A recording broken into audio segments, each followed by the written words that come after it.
What happened to the Minnesota Timberwolves with Rudy Gobert's punch, with Jaden McDaniels' punch? We'll talk about that and more today. Welcome to the Locked On NBA Playoff Preview. I'm Nick Angstadt of Locked On NBA. I'm joined by Ben Beecken of Locked On Wolves. Give you everything you need to know about the Minnesota Timberwolves going into the postseason. Ben, I usually ask people in these, what's the biggest on-court story for your team this season? But we got to talk about this. Have we seen anything leading up to now that would have provoked Rudy Gobert, or that have given us any clues that Rudy Gobert and Kyle Anderson, or Rudy Gobert and other players on the team, were going to come to blows like they did in this last game here? No, and you would think so, right? You'd think that there'd be some sort of backstory, some sort of lead up, because it was coming to blows on the sideline. Then later at halftime, after Gobert was already in the locker room, apparently it was re-escalated, and then eventually Rudy Gobert was sent home. Like, there's no real history that we're really aware of between those two.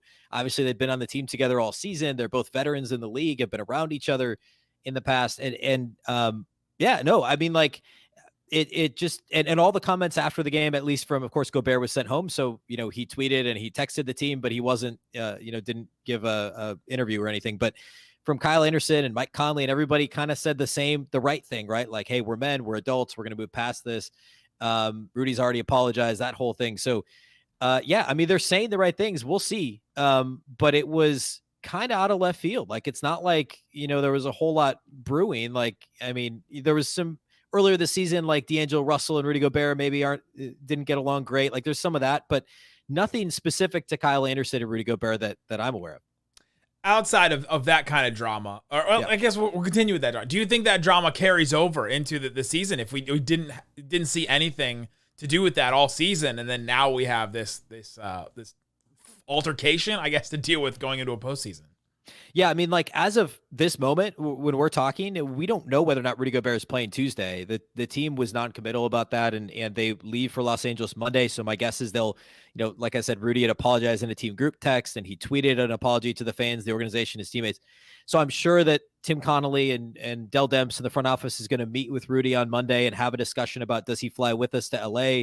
How do we handle this? I think that's the answer to the question is does he come with to LA? Does he not? Like, what's the quickest way to kind of nip this in the bud as much as possible? And I think by sending him home during the game, which is not unprecedented, but it's not something you see very often, certainly not with a star player in the most important regular season game in years for the organization.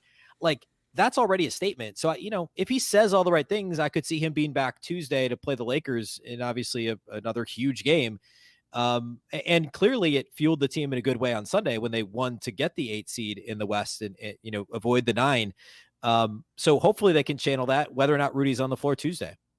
All right, we can push this aside for a second. What's the biggest on-court story for the Wolves besides this altercation? Like, before this, what would your answer have been? Yeah, before this, I would have still said Rudy Gobert meshing and coexisting with Karl Anthony Towns. I mean, that was the biggest story coming into the season, was the acquisition costs of Rudy Gobert and how would they, X's and O's wise, how would Rudy and Cat fit? We only saw 20 or so, I think it was 21 games before Cat got hurt. Cat misses 52 games. And now Rudy and Towns have played, a handful of games together and with mostly good results. There's a bad losing streak in there, but for the most part, they've played well together. So I think it's still the meshing and coexisting of Rudy, Cat, and Anthony Edwards. And then how does the ball get shared between those three? D'Angelo Russell traded at the deadline. There's one less mouth to feed in that regard. But I would say it's still kind of like figuring out who gets, who's absorbing the most possessions, who's generating the most offense, who's getting the most chances between those three, Cat, Ant, and Rudy. And then the B to that would have been Jaden McDaniels stepping up. That's the other story from Sunday. He now has a fractured hand, according to Adrian Wojnarowski of ESPN, and very likely will not play in the playoffs. But that was kind of the other thing, is he's like the fourth wheel and he's growing a little bit offensively. And now, that question, we'll talk about it here in a minute. I think we look at that a little differently headed into the playoffs. Yeah, let's talk about that playoff rotation now. What is the playoff rotation? And is there anyone on the bubble now that we think Jaden McDaniels is not going to be part of it? Now, what does that rotation look like now? Yeah, I mean, we're going to see a lot more Taurean Prince. We're going to see a lot more Nickeil Alexander-Walker. And those are guys who already were in the rotation, but like Prince played 35 minutes on Sunday, mostly because of McDaniels being out. Kyle Anderson played 37 minutes, mostly because of Rudy Gobert being out. So we're going to see a lot more of all three of those guys, Prince, Kyle Anderson, Nickeil Alexander-Walker. They were all already in the rotation. I think it's just they play more minutes. And to make matters more difficult, Naz Reid is out with a fractured wrist, at least for, certainly through the first round. If they make it past that, perhaps he's available, 4 or 6 weeks down the road. So to me, the question is there anybody else that cracks that regular rotation? Jalen Noel's been in and out of the lineup with an injury. If he's healthy, he may play a little bit. Austin Rivers has been out of the rotation for a while. Does he crack it? If you need some more size with McDaniels out and a defender, could a rookie like second-round pick Josh Minott crack the rotation? I'd be surprised, but he's also played some kind of situational minutes here and there at the end of quarters for defensive, purposes. So could we see a little bit of that? Somebody who's not really been in the rotation consistently crack it? I think it really just means more Taurean Prince, more Kyle Anderson, more Nickeil Alexander-Walker, and it's just that much more important that those guys all play really well. What are the biggest strengths and weaknesses of this Wolves team as currently constructed, which seems to now be like shambles right now? But how do they win games and how have they lost games? Their biggest issues this season have been defensive rebounding. It's improved a little of late, a little bit actually post-trade deadline. Transition, offense and defense, surprisingly, you'd think this would be a really good transition team, and they do play at a fast pace, but they're sloppy in transition. That's been an issue. But transition defense has been abysmal pretty much all season. And then offensive flow, which I already mentioned as something that is a huge story, has been all season. This is a team that was a top 10 offensive team last year and kind of middle of the pack defense. They've been a top 10 defense for much of this year and really bottom 10 offensively, as crazy as that is. And a lot of that's because Karl Anthony Towns was out for so long. But like, for instance, if they get past the Lakers, which is a pretty big if on the road, but like, then they're the 7 seed. Memphis is the matchup. Defensive rebounding is a big problem against the Memphis Grizzlies. They're a great offensive rebounding team. That's a concern. It was a problem last year in the 2-7 playoff series, Wolves Grizzlies. So defensive rebounding is probably number one, but also how are they guarding in transition? What does that offensive flow look like? How does the Cat, Rudy, Ant dynamic play? Is it more than just taking turns? Those are probably the 3 biggest things I'd be looking at. From all the injuries and everything, give us a refresher for people that may have not seen this team. How much have we actually seen this team together? Like the 3 of Anthony Edwards, Karl Anthony Towns, and Gobert, but then also now bringing in Mike Conley instead of D'Angelo Russell. Like how much have we actually seen those guys on the court? It's less than 10 games that we've seen Conley and Towns together. Certainly Towns and Rudy together have played, total this season, Karl Anthony Towns played in 29 games. I think Rudy might've missed 1 or 2 in there. So, 25-ish games. We've seen Towns and Gobert on the floor together. Add Conley in there, and you're basically talking about the last 2.5 weeks since Towns came back from injury. And like I said a minute ago, in general, they've been pretty good lately. They had a bad losing streak in there, but they won shortly after Towns came back. They won 4 straight, lost 3, and then have won 3 straight to close the regular season. So, they have a winning record with that group together on the floor. And Conley is kind of the perfect, meshes perfectly with this team because he still can score when he needs to. He's already scored a lot more in Minnesota than he did with the Jazz this season. It looks a lot more like Conley from 2 years ago with Utah that made the All-Star team than the Conley of the last year and a half in Utah.